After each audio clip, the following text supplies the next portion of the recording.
2014ஆம் ஆண்டு RSS கிளை அமைப்பான DJS தலைவர் ராஜேஸ்வர் சிங் ஒரு பிரகடனம் செய்கின்றார். என்ன சொல்கின்றார்?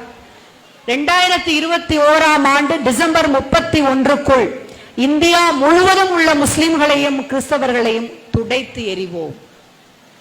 ஒவ்வொரு படிக்கட்டாக அவர்கள் முன்னகர்ந்து செல்வது என்பது இதனை நோக்கித்தான்.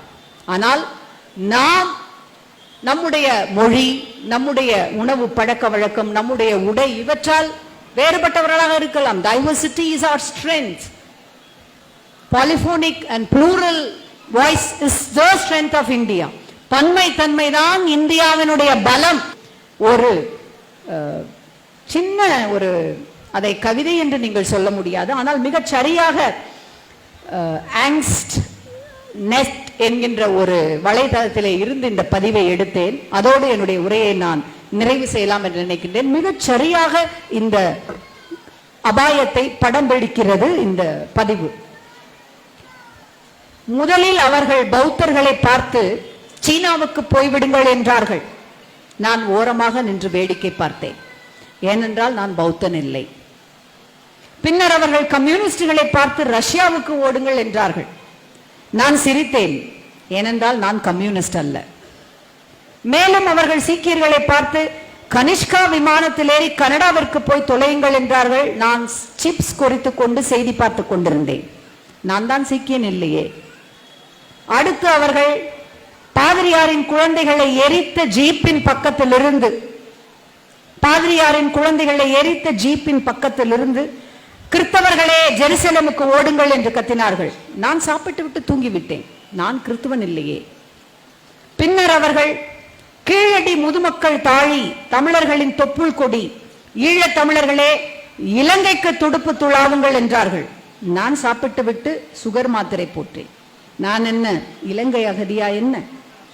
அடுத்து அவர்கள் ஓர் இறையை மட்டும் நம்பும் முஸ்லிம்களே பாகிஸ்தானுக்கு ஓடிவிடுங்கள் என்று எரிந்து கொண்டிருந்த முசாஃபர் நகர் குடிசையின் அருகிலிருந்து கத்தினார்கள்.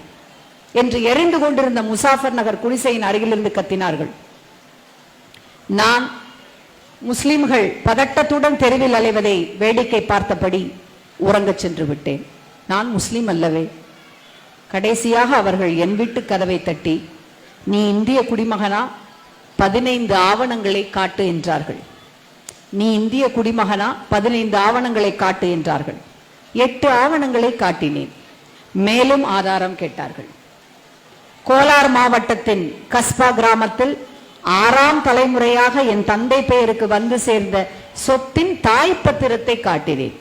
கோலார் மாவட்டத்தின் கஸ்பா கிராமத்தில் 6ஆம் தலைமுறையாக என் தந்தை பெயருக்கு வந்து சேர்ந்த சொத்தின் தாய் பத்திரத்தை காட்டினேன்.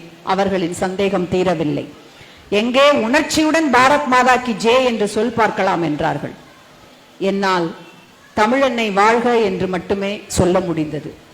இவன் லெமூரியன், இவனை இழுத்துச் சென்று கடலில் தள்ளுங்கள் என்று கோஷமிட்டார்கள். உதவிக்கு வரவில்லையாயினும் யாராவது வேடிக்கை பார்க்கிறார்களா என்று இடமும் வலமும் பார்த்தேன். கொரோனா தாக்கிய ஊகானை போல தெருவே ஆளரவமின்றி வெறிச்சோடி கிடந்தது. இதை எழுதியவருடைய பெயர் எனக்கு தெரியவில்லை. மிக பாதித்த பதிவு இது. உன் கடவுளை விட, உன் சாஸ்திரத்தை விட, உன் முன்னோரை விட, உன் வெங்காயம் வழக்கமாத்தை விட உன் அறிவு பெருசு, அதை சிந்தி.